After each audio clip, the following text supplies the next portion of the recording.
What's up, everybody, and welcome back to the Virzi Effect podcast show. My name is Paul Virzi, and you guys listening to episode 578. Last week I did a solo because some of you guys were asking what the hell happened to the solos. Is it just going to be guests? But today I am back in studio, and I have another incredible guest. This man, you've seen him on multiple late night sets. I get to see him working and performing in New York City all the time because we work together and do stand up together. He has a special out that is crushing called The Attractives on YouTube. But all that aside, the best part about the guy is he's also Italian. Mike Vecchione. Thank you, Paul, is here. For having me, buddy. Thank you for being here, bud. I appreciate it. I got to tell you something, dude. Yeah. You walked in here, the glasses, yeah, the hair, you kind of, and you know what Mike did? He did one of those things where when he walked into the room, he stopped at the door and did the look around. Yeah. Which that's an older Italian thing, right, where you just wanted to assess your space. Yeah. And you checked the blind side behind the door. You learned that from my SWAT team training. Yeah.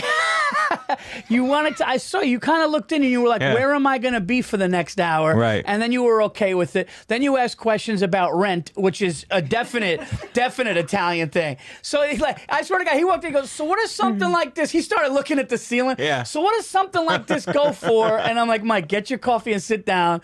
But no, man, thank you for being here.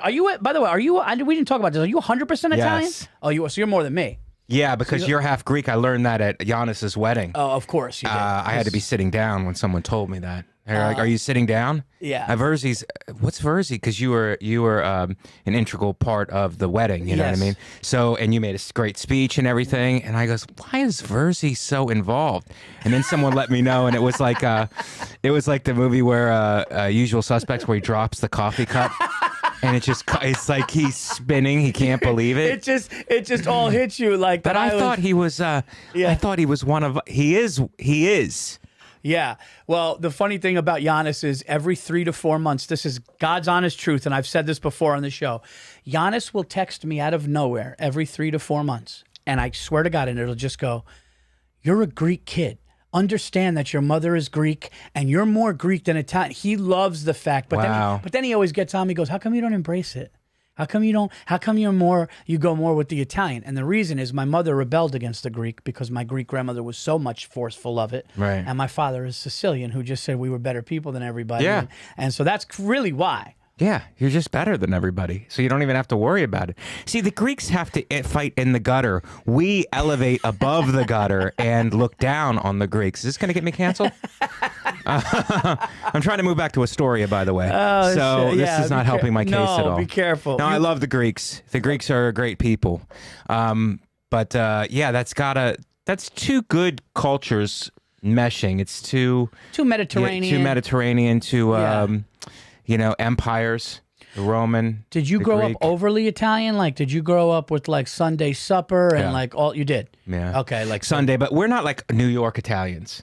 Like, we're not New York Italians. We're Youngstown, Ohio Italians, and people are like always from this part of the country. Like, oh, there's Italians in Ohio. It's like it's a steel town. There's tons of Italians. So what is where I came from? What is an Italian family in Youngstown, Ohio, like or different than an Italian family, let's say, in New York?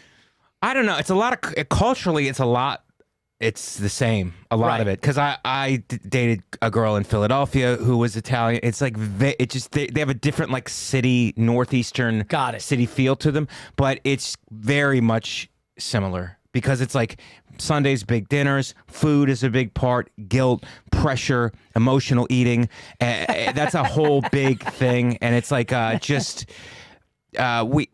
dinner was like a big thing where it was like now it's kind of lost in our society, but unless you had a job or practice, you were expected to be at dinner, and we sat down and ate together every night. Did you? Yeah. And that's a thing, and it was like a thing where it was like Italians are big on disrespect. I think that flows throughout the culture. Yeah. So my father would look at it as disrespect. He would look at it as disrespect if you went to your room.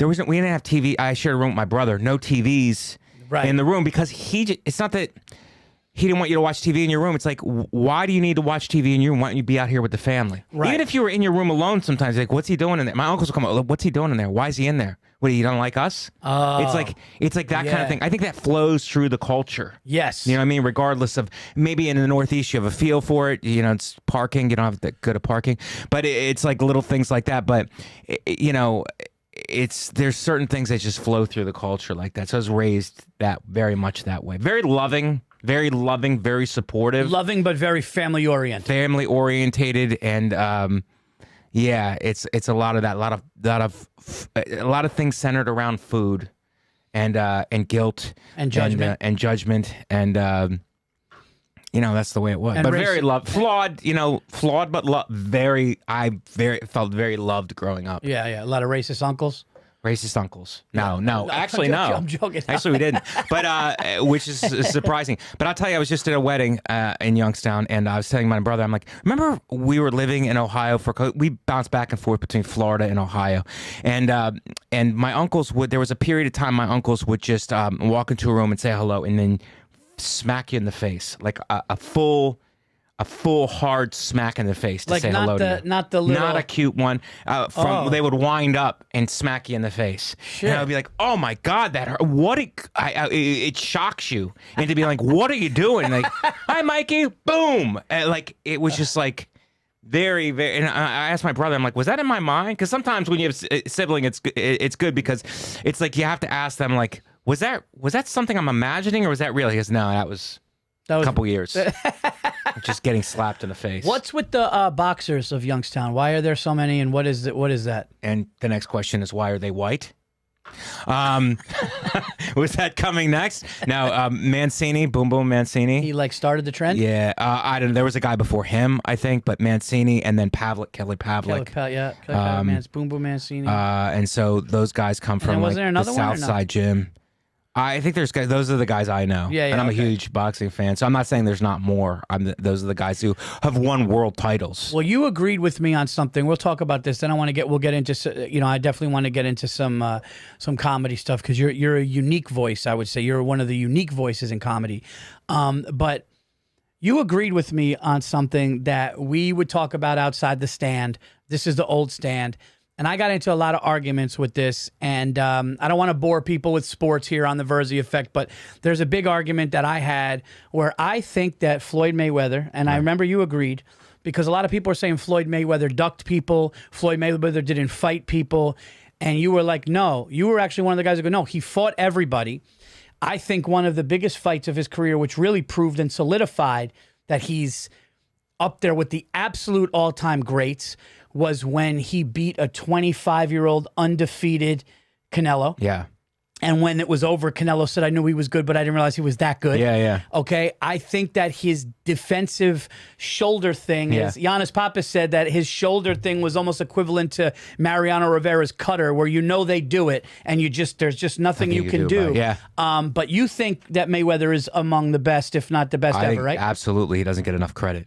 He doesn't get enough credit because he's not a knockout. I mean, he was, when he was like Pretty Boy Floyd, he was knocking people out. But in his later days, like he was more defensively responsible and, would move more. But he is from a technical standpoint, watching him is just it's unbelievable because what he's doing, and people go, and there are some people who are not boxing fans, casual fans, they go, it's boring. It's like, are you watching? He's a world champ, multiple world champion, and he's dismantling other world champions. It's like at the highest level.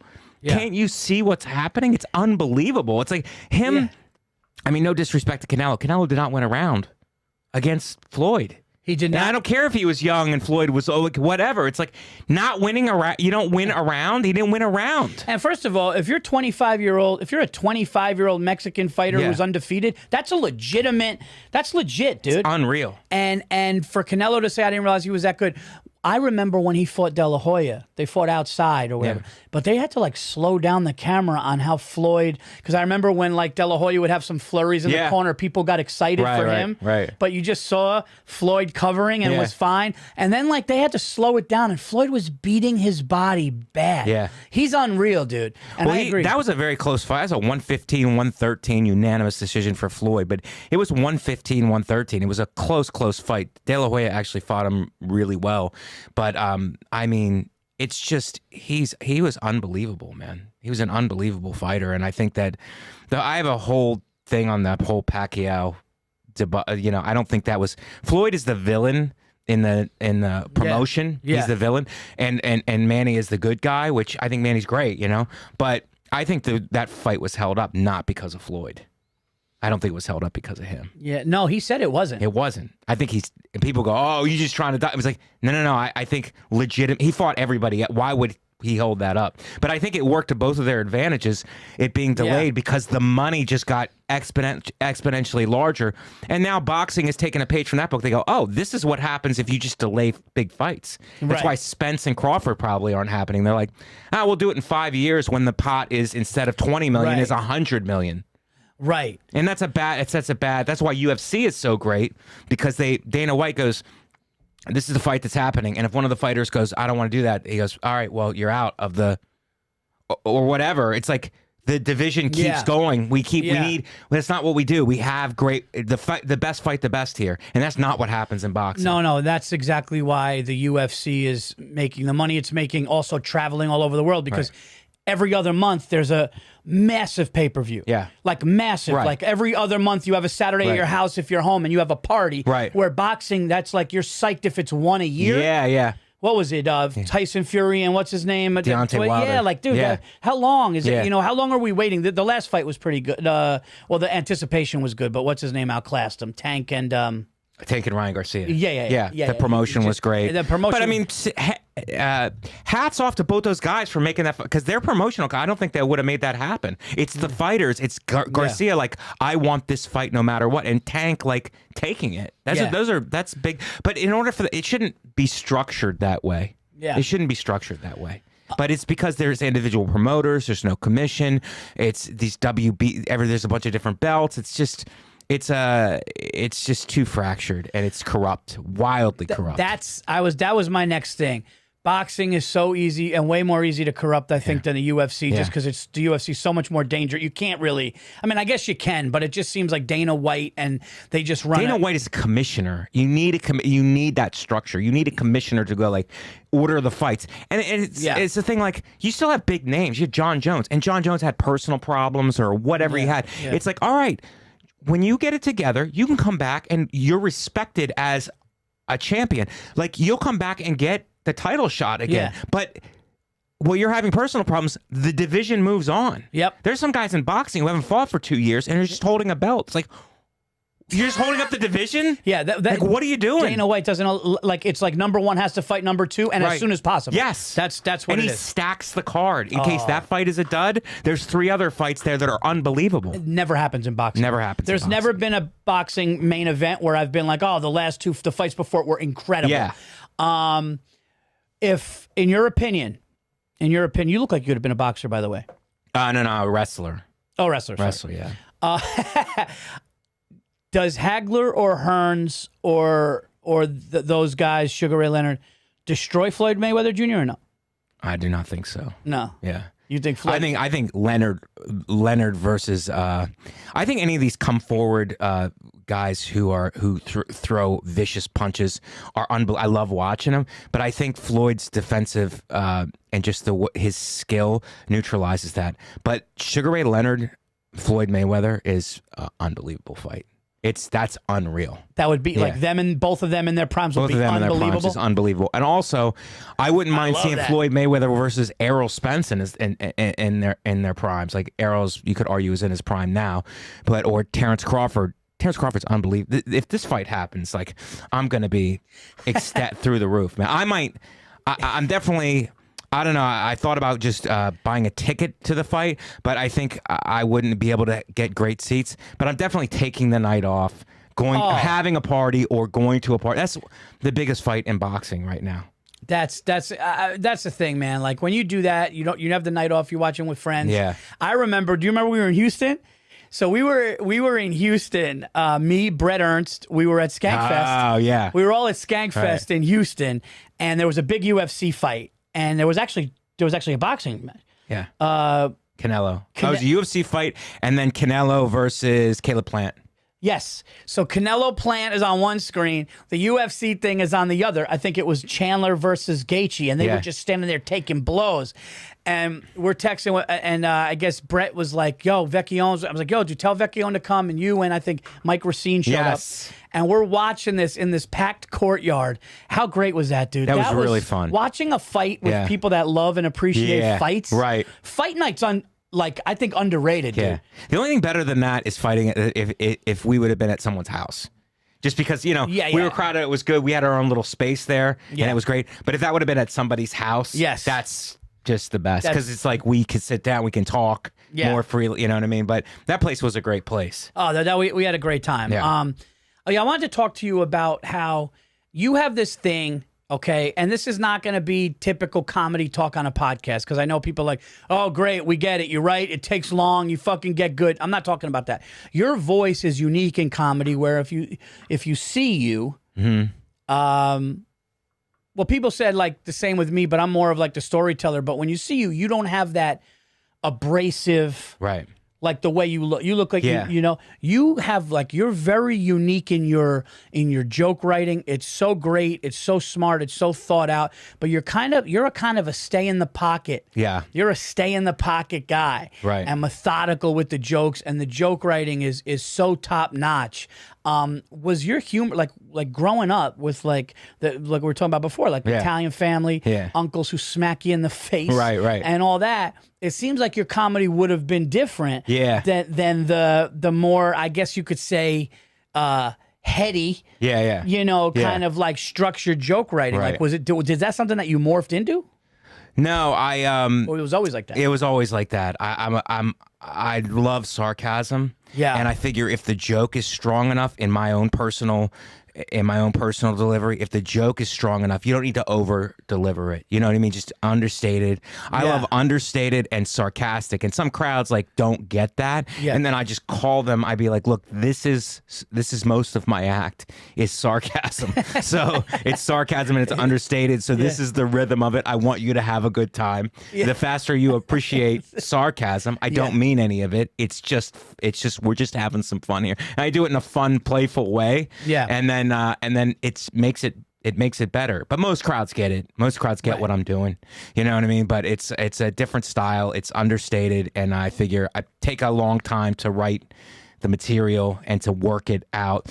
And then I figure I could play with the delivery. You know what I mean? Like once you have it, like do you ever do that where you like always have it and it's just a workout, so you don't know how solid it is. So instead of putting everything behind it, you just go up and just kind of talk through it. And then see where it is. But then once you have it polished, then you'll put your whole self behind it. Yeah, once you have it and you know the joke works and everything is out, then you can play with the delivery and do, emphasize certain things. Yeah. Voice projection is certain things. That's awesome, man. So you got the special out on YouTube. Yeah, it's on YouTube, and I'm really happy it's on YouTube. We talked about it. Yeah. We talked about it because you told me your whole story about how it went. It's unbelievable. Yeah. I'm so happy for you. Yeah. So but my path was YouTube, and I'm happy because it's just easier to watch and easier to share, so that people could just watch it on their phone. And like I know you're doing like bigger venues and stuff now, but like people don't know me, and it's like if they can just easily access my special and then go, oh, this guy is this, just give me a chance to win them over and then maybe share it with other people, then that's better for me at this stage where I'm at. We're all at different places. We're all high skill guys, because we've been in it for so long. Right. But all of us are different levels of like drawing, and we have friends who are selling out arenas and stuff. Like Nate's selling out arenas and stuff. It's like unbelievable. So it's like his situation is different than my situation. I need to like earn it and prove myself to people, and the easiest way to do that is through YouTube because it's just easily accessible. We're pretty much in similar boats. Like it's like now, YouTube is definitely something I'm thinking of exploring just because of the just the easy like how accessible it is, Yeah.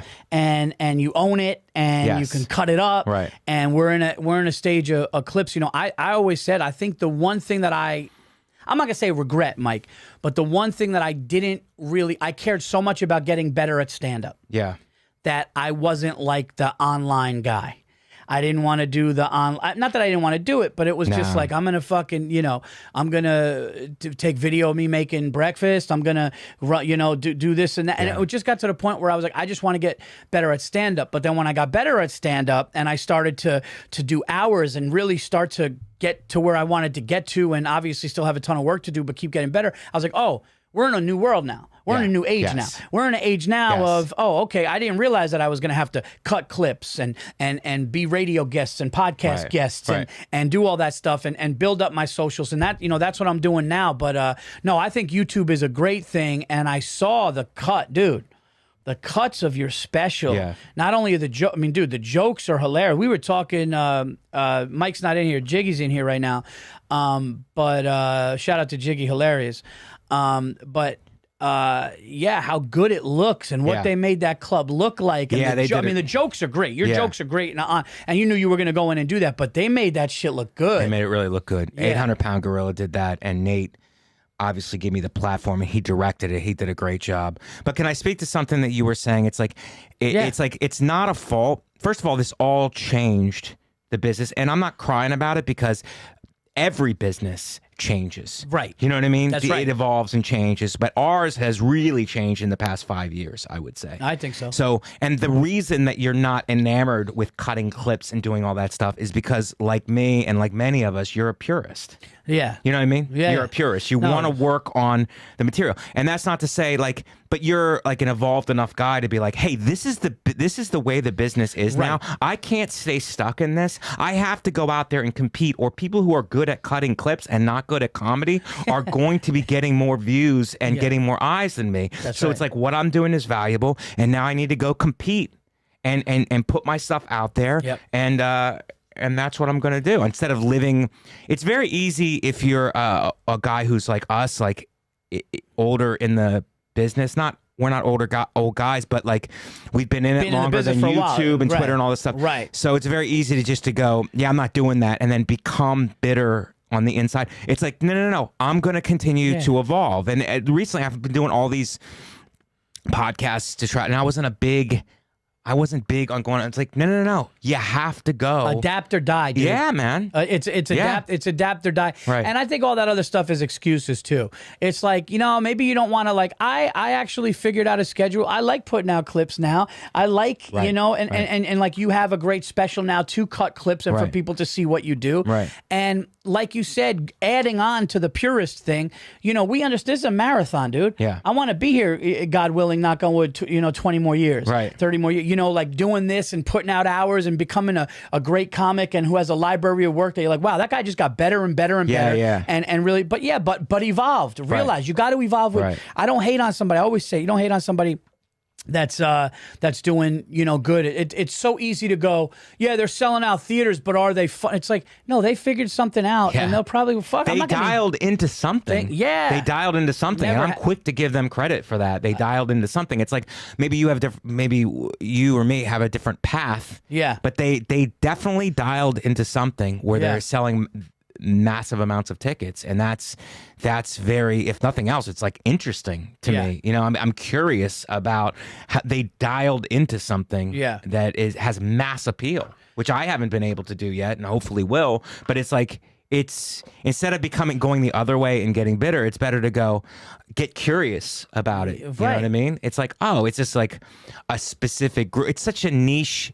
The audiences are so niche now. So it's like you can have a massive audience here in this segment, like a 21 to 25-year-old women or whatever, but not appeal to 35 to 50-year-old women or 35 to 50-year-old men, and that could be enough.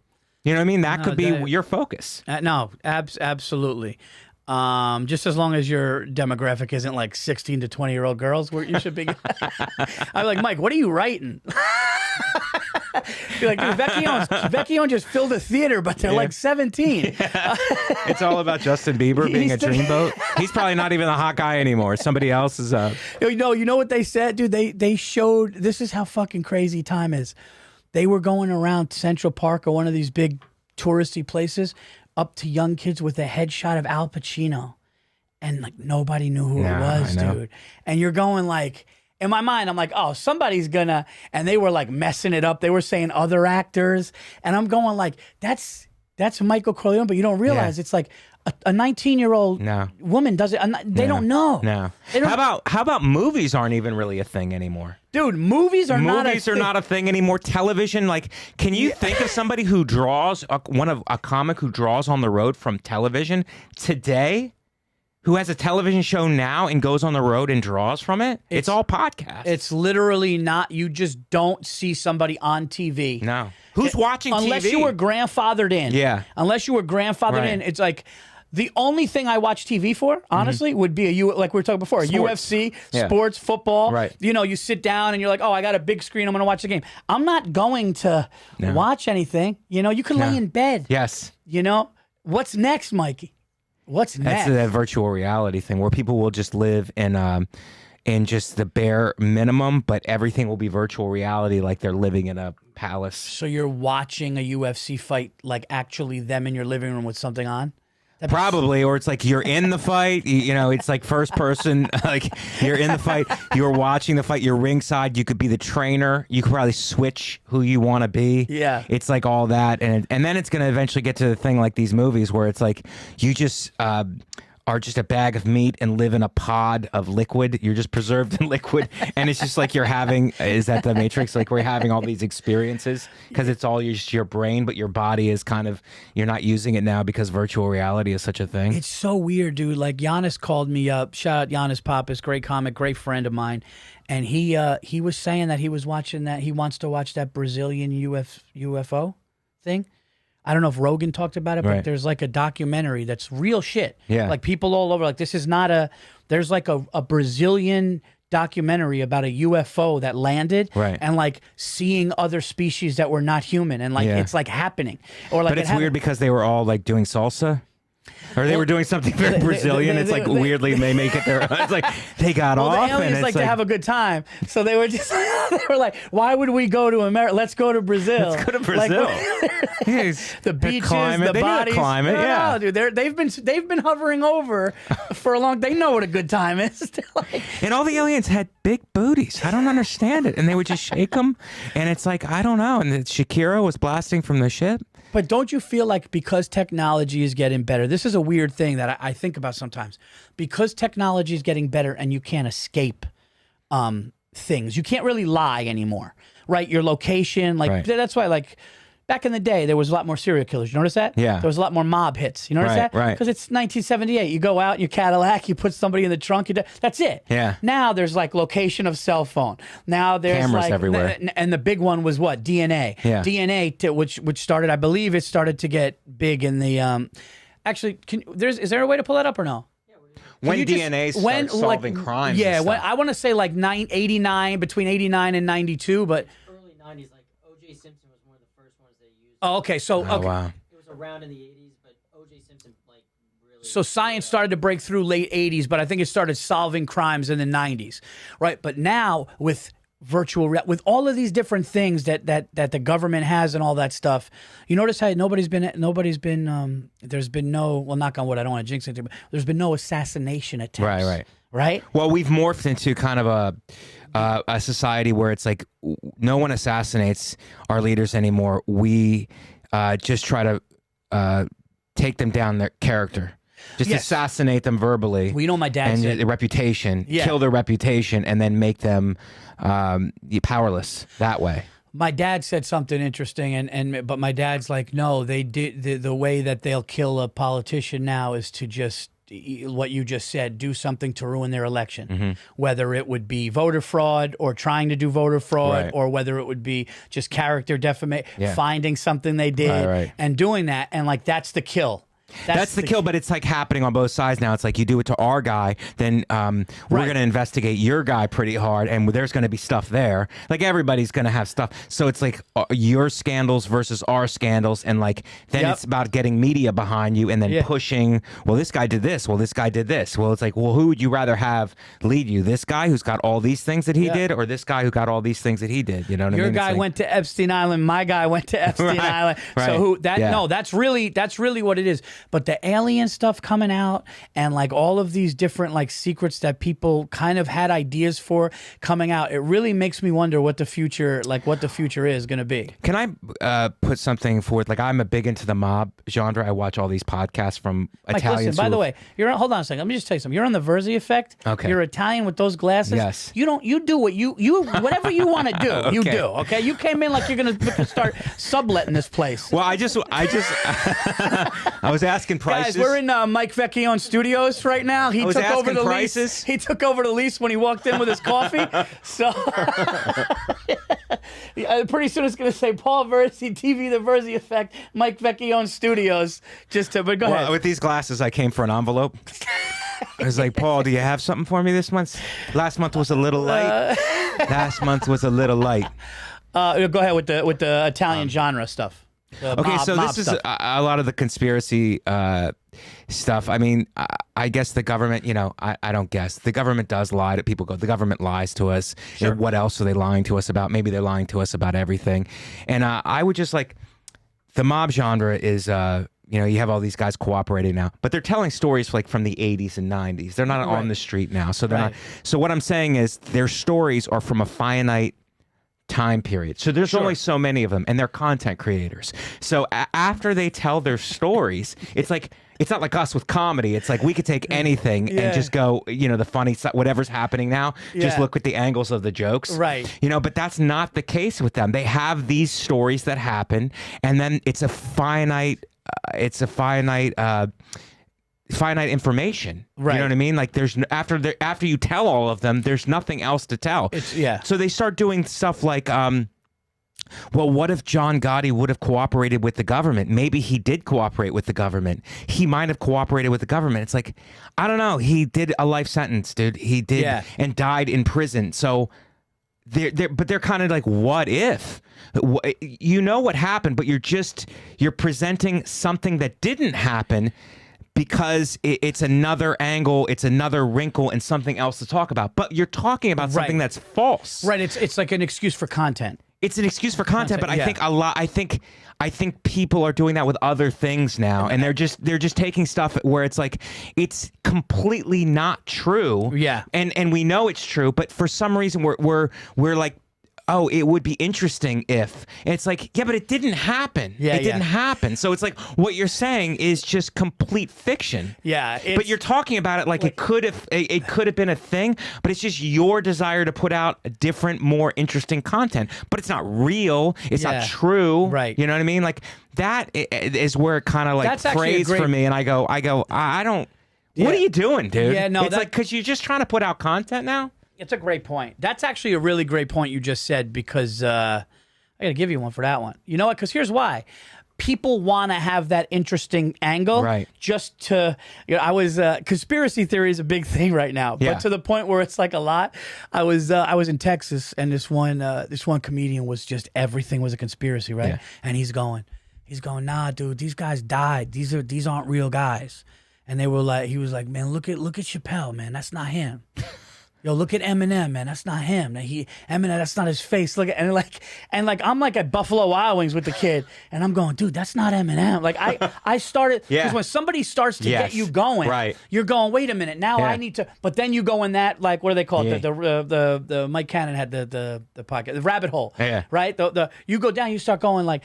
It's easy for somebody to manipulate a documentary. Right. They like focus in, look at his ear. Right, and then all of a sudden you're like, no, his ear. And it's like they could manipulate the ear. Right. It's all like could be CGI stuff. So yeah. And they're doing it for their own clicks and likes and how big it can be. They're not trying to inform you. No. They're trying to like, oh, look at my page. Yeah. And when you're talking to somebody like that also, it's like you're trying to relax and have a good time, and you got a guy doing, and it doesn't mean anything. It's like whatever. It's just easier to go, yeah, I see your point. Yeah. Instead of going, dude, I think what you're saying is crazy.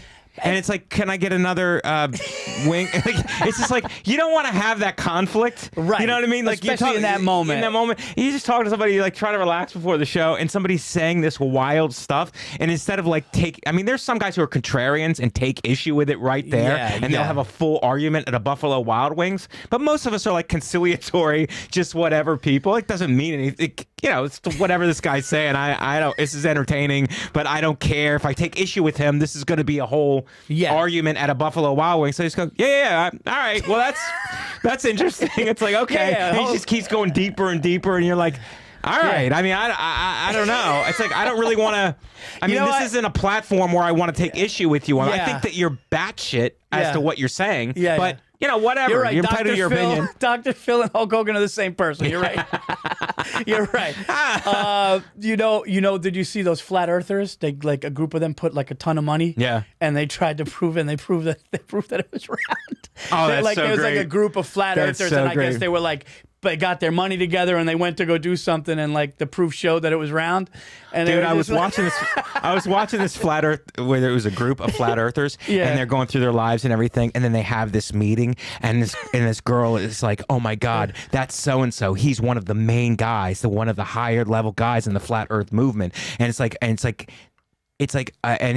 then they interview the guy, and the guy is like, yeah, do I have a reputation as being a high-ranking guy in this movement? Yeah, I do. It's like he's full of himself. It's like, oh, this is what this... It's like everybody's ego is involved in this. It's like, oh, I get girls now. I have groupies now in this movement. It's like, it's reduced to high school football and cheerleaders and status. It's like, that's what this is really about. It's like, you didn't get these accolades in high school, so now you found a horseshit movement where you're like somebody, and then you have groupies that are feeding your ego. It's like, this is the best. Dude, I saw this cult leader, and like, dude, when you want to really see how people could be manipulated and brainwashed, these cults, like where they're like, dude, like these, like the people that finally get it, like have to physically escape. But this one guy would like there were like couples in the cult. Yeah. And he's like, we didn't know why this happened, but he just called one of the couples and just said like the calling was to have sex with his wife. And then the couple was like, yeah, we didn't know why, but the calling was for me to have sex with him. And I'm going like, dude, are you like, and to see like even the husband, like, yeah, we didn't know why, but that was the calling. So my wife went, of course. And it was just like, dude, you see that shit. Yeah. And you're just like, that's why people are going to believe. If you could be convincing and charming enough. Right. You could make people believe a lot. Like, well, let me say dumb people. Well, I'm one of the dumb, like, anytime I'm watching a documentary about a cult with my girl, it's That's like, fucking at hilarious. the beginning, I always am like, this is great. I want to be a part, like, because they're all talk about your mind and navigating your mind and accessing your power. I'm way into all that stuff. Yeah. So it's like we run programs in our head all the time, and subconsciously, and you have the ability to control that. All that stuff. Like I do a lot of reading about that kind of stuff. I listen to all kinds of talks about it. I love it. So when they're at that stage, yeah, I love it. I love like mind control shit. It's not mind control. It's more like. It's kind of like sports psychology in terms of like your mind peak performance. Got it. Navigating away from negative thoughts. Getting the most of your mind. Getting the most of it. Got it. But negative thoughts come up, and it's like you don't have to be a hostage. They're just thoughts. You could just let them go and replace them with a better thought. Oh, shit. And it's just a pattern of thinking that you can implement. Yeah. So I love all that stuff, and I read about it. I'm obsessed with it. Yeah. So when it's that part of the cult, it's always at the beginning. I'm way into it. You know what I mean? And I'm not even like thinking about where it's gonna go. Yeah. But like at that part of it, I'm like, that's actually correct. I think the world would be a better place if we all just thought that way, but then just stopped without moving on to a compound and calling a guy Jesus and then giving your wife to him to have sex with. All that stuff is crazy. But before that, I'm way in. The things that So I could see why they kind of get sucked into it. I know what you're saying. You're saying all of like the positive things that they're talking about what somebody's potential is, what their potential could be. You're like, oh, this is a positive camp. Yeah. And then it's like, tonight we're all going to sit in a circle and your wives are going to come to my room. Yeah. And you're like, oh shit, that's where you lost me. Yeah, that's where you lost me. It's like, and then it becomes a status thing. It's like he's higher up in the cult than you are, and he's got more power and he's got more favor with God. Regardless if it's a cult or a religion, it's like that's all that's all nonsense. You know, that's all crazy yeah. nonsense. But the part of like controlling your mind, being a better person, being able to let thoughts go, all that stuff, that's all very real. Yeah. And just when they take it to the next level, you know, obviously that's nonsense. But my girl makes fun of me because she's like, you're always weighing. I'm always weighing like on the first episode of whatever dangerous cult it is. Is your girl cool to watch stuff with? Yeah, she's great. See, and she makes me, gut laugh. She really makes me gut laugh. Can we say that who your girl is? Yeah. Yeah. So you're and it's amazing. You made it work with a comedian. Yeah. Because that was one where you're just like, oof, okay, like he's dating a comedian, but dude, she's great. Katie Hannigan. And dude, Katie Hannigan said something at Skankfest that made me. She followed me. We were doing like a daytime outdoor show, and she followed me. And she said, I look like the woman that drives. I look like I drive women to their abortions. And dude, it was so fucking great and spot on. Like, she's really funny. She's very funny. And her, and I love that you guys are putting out those, you guys got to check out these clips that they're doing, like 1 and 2 minute clips and reels are so funny. And good. I love the one where she's like, does this dress make me be honest? And you were like, no. And she just kept going and you were like, no. And it's so perfect because my wife and I go through that. It's great, man. But nothing is better than when you can watch a movie, documentary, or anything, whether humorous with your wife or girlfriend being cool and into it. Like, my wife is the best. She gets everything. She's the best to watch it with. Like, there's some stuff where she'd be watching, like, I want to watch it, like all the boxing stuff. She's like, she makes fun of me because I just don't watch the fights. I listen to the commentary on it. Like, I listen to before or after or both. Both. Okay. Like, I'll be like, she cooks and she's a great cook, and then I'll clean up the dishes. And while I do the dishes, I put on like Teddy Atlas talking about boxing, and it's like, I love listening to his commentary. Teddy Atlas is money. I love Malignaggi, Paulie Malignaggi. Oh, Paulie Malignaggi's funny, dude. He's so funny, and it's like really like I don't agree with everything, all of his opinions. I just don't. But I mean, for my money, I mean, it's just he's wildly accurate on stuff. He really is. What do you think about? Yeah, what do you think about Roy Jones Jr. as a commentator? Do you think he does it too much of from a boxing perspective as instead of a fan? He's just too close to it. Yeah, he's close to it. He's actually training. He's training some guys now, I think. He's become Roy. He's a legend. I love Andre Ward.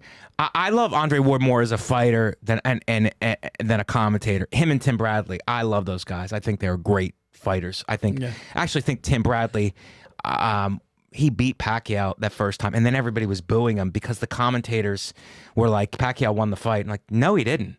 Bradley won the fight. Don't you hate when that happens? And I hate that. I hate when commentators, they're not calling what's happening in the fight. I hate They're that. calling it according to a narrative that they have. I agree. Set by the promotional company and the network. I totally agree. I think the UFC does it too. I just hate that. It's just like, just call what's happening in front of us right now. Yeah. It doesn't have to fit with your narrative. Yeah. I really don't like that. Not so much. I'll take that back. Not so much because usually the UFC, one of the people will go.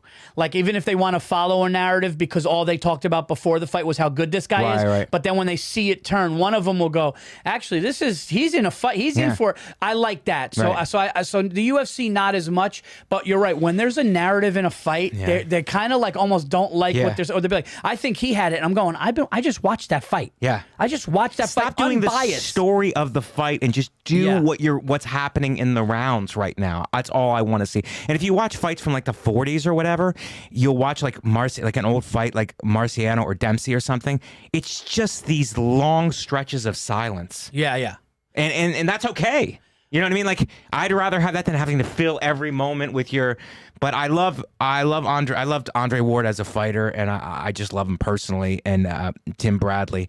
But sometimes like HBO did that with Bradley Pacquiao, and then they had the guts. HBO had the guts to put on a round that all the judges scored for Bradley because Bradley winning the fight, and all of the HBO commentators had for Pacquiao, and they were like, "Watch this round, no commentary." I'm watching the round. It's like, Bradley clearly won the round, dude. Yeah. He won. He was outlanding him with every combination, throwing more punches. It's like, your reputation doesn't win you rounds. I believe I believe that Israel Adesanya lost to Whitaker in the second fight. I believe that. And I told who came over, because I keep bringing up Giannis because he's my neighbor. That's why. Giannis was a Brooklyn Cup of sugar? Giannis was a Brooklyn native who visited me upstate. You got to come up, Mikey. And he was just like, I saw him outside smelling the air and looking around. And then now he lives 6 houses down. But Giannis came over and he goes, nah, Adesanya beat Whitaker. I go, dude, he goes, let's watch it again. And we watched it again. And when it was over, he looked at me and he goes, you know what? Whitaker had more take. Yeah. You're right. Whitaker won the fight. But because it was Israel and because it was like this guy who's doing it, I really think. And then when they asked Whitaker afterwards, you know who I'm talking about, right? But Robert Whitaker. Yeah. When they asked him afterwards, he was like, I don't know. He's an Australian guy. He's like, I just don't know what else I could have done. It was, if you watch it, it was really, really close. And I think that sometimes they kind of lean to. Now, listen, I do get you got to beat the champ. Yeah. You got to really like clearly beat him. Yeah. And like you kind of get an edge, right? Yeah. If you're the guy with the belt and you've had the belt, you've had some defenses for multiple title defenses, you're going to have a little bit of the judges in your pocket, a little bit. But if a win is a win, and like, you know, I think if you didn't want to give it to him, maybe a draw, but I think he should have won, but I think it was the narrative. Yeah. Now here's But the fights are close. Like in boxing, they do this a lot where it's like, it was close. It wasn't a robbery, you know, either way, like this last fight with Lomachenko and Haney, it was an unbelievable fight, but it was a close fight. So it's like, but you know, you still have to pick the right guy who won the fight. Just because it's close, that doesn't let you off the hook to go, you know, oh, it could have went either way. It's like, no. It's got to be better than that. I don't know if technology could help with CompuBox, and like, because it's punches landed. It's also how hard, ring generalship, all this stuff plays in. But there's got to be a better way to navigate it, because that would never be acceptable in like football. I remember football, they were having a strike with the referees. This is a few years ago. Oh, I remember that. And the referees were like striking. So they brought these... they brought high school refs in. Yeah, they brought high school refs. They brought in these substitute referees. Yeah. And I remember it was like the Seahawks playing the Rams or something. It was a big game, a pivotal game with playoff ramifications. And it was a questionable call, and the refs got it wrong.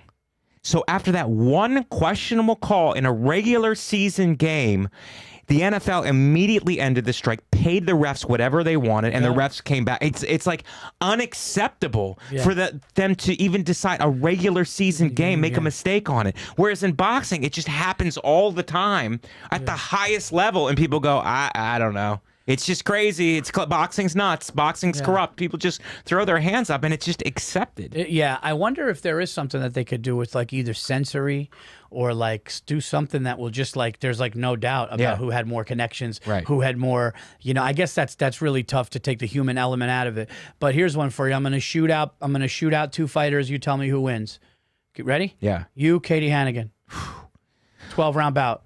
I mean, her by a long shot, and I'm not just pandering, but because I've seen her work out, she does rainbow kicks. Rainbow kicks. I didn't even know what they were before she started doing them, and it's like it's vicious. And now she's in a gym and she's in classes and stuff, so she's like working out and like a team, and she used to work out in the apartment, so I've seen it firsthand what she could do. And it's pretty nuts. It's pretty intimidating. It's pretty intimidating. Dude, and she's not afraid to threaten. She will threaten.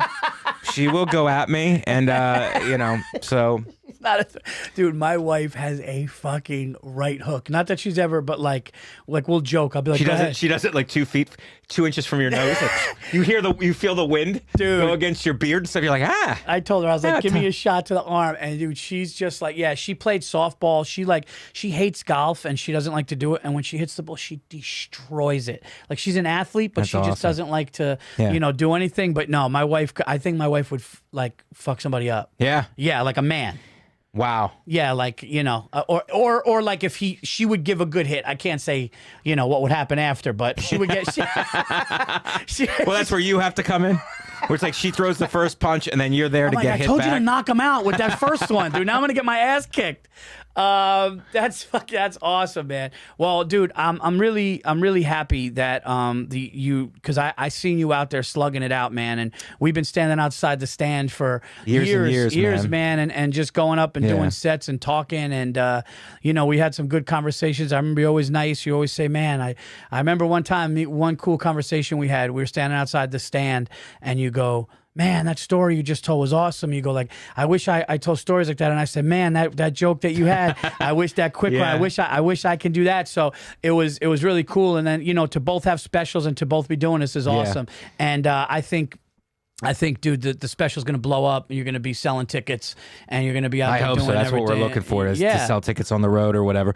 But I remember it's interesting, the contrast of styles that we have, because we're following each other all the time in the city, and not all the time, because I know you're on the road mostly now, and I'm going to be. But I can't remember where we were, but you went up and the crowd was stiff, and you opened up the way that you do on stage is your style is very, like, you open up and you're very vulnerable. Okay. You know what I mean? And the crowd just like was feeling, and you had them in such a rhythm. It's like music, you had them in such a rhythm, and then bang and bang, bang. And then I go up with my style, and they just completely rejected it in terms of, and it's my fault, because I wasn't, we can all learn from each other. And I was looking at you like, wow, you just opened up and you were vulnerable, and they were just digging it. And it was like a back and forth thing. And then I went up and immediately bombed with my style. It's like, and I came off, and I wasn't even mad at it. I was just like, okay, there's something to learn. There's something to learn there.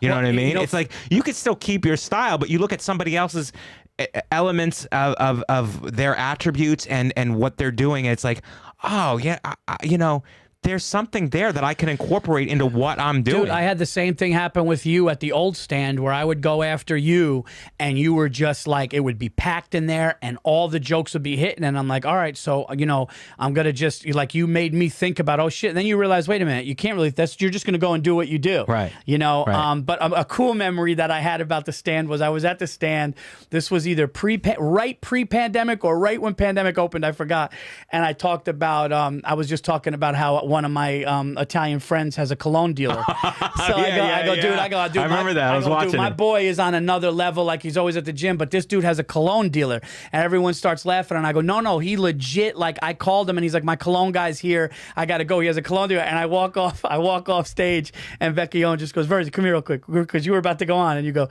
dude, is your friend with the cologne dealer? Is it Brett Ernst? And I go, yeah.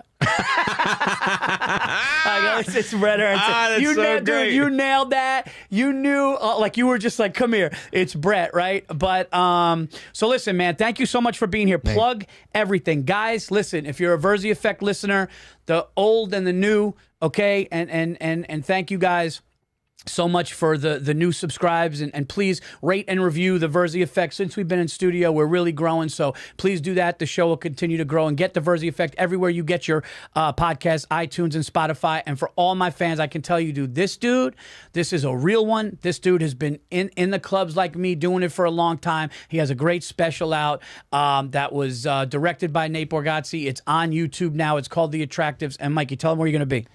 I will be in Nyack, up near you. It's like, that's Levity Live. Levity Live in Nyack. So I did my special. June 8th, 9th, and 10th. So please come out to that. MikeVecchione.com for future dates. I have a bunch coming up. So, and at Comic Mike V on all social media platforms. Please give me a follow, and I really appreciate you having me on. Oh, dude, of course, man. And guys, well, this is coming out in a week, so I will be, I'm going to be in Atlanta, Georgia. No, I'm sorry. I'm going to be in Idaho, northern Idaho, doing the Panetta Theater, dude. I'm going to northern Idaho, but I heard it's like a 90-minute drive to Spokane, so I don't know what to expect. I'm going to Idaho for the first time ever. I'm doing the Panetta Theater. It's like 450 seats, guys, so we got to pack that out. Wow. So do that, because I have never been to northern Idaho before, and I'm going to Sandpoint. Then I will be the 9th through 11th, the Punchline in Atlanta. Then the 15th through the 17th, I'll be at Side Splitters in Tampa, Florida. One of the best rooms out Love that there. one. Oh, dude, it's a great Love one. Side Splitters, It's a great one. And then on the 28th, I'll be at the Houston Improv doing a one-nighter, and the next night, the Addison Improv on the 29th. Go to paulvirzi.com for all of the tickets, guys, and check out Nocturnal Admissions, streaming on Netflix right now. Bone to Pick podcast with Bobby Kelly is rolling. Me and Burr are still doing Anything Better, and the BetMGM part of the NFL season is coming up, and obviously the Virzi Effect. Check out Mike Vecchione. He's the best. You will not be disappointed when you go to that show. Also, check out his hilarious girlfriend, Katie Hannigan. She's awesome. Check out Jiggy opening for Joe Gatto right now on the road on the, I was Impractical Jokers, but you know, Joe Gatto from the Impractical Jokers is out there touring right now. Jiggy's opening up. Hilarious guy. I saw this guy murder at Madison Square Garden. This has been episode 578, everybody, of TVE. I'll see you next week. Everybody, have a great one. Until then, I'm out.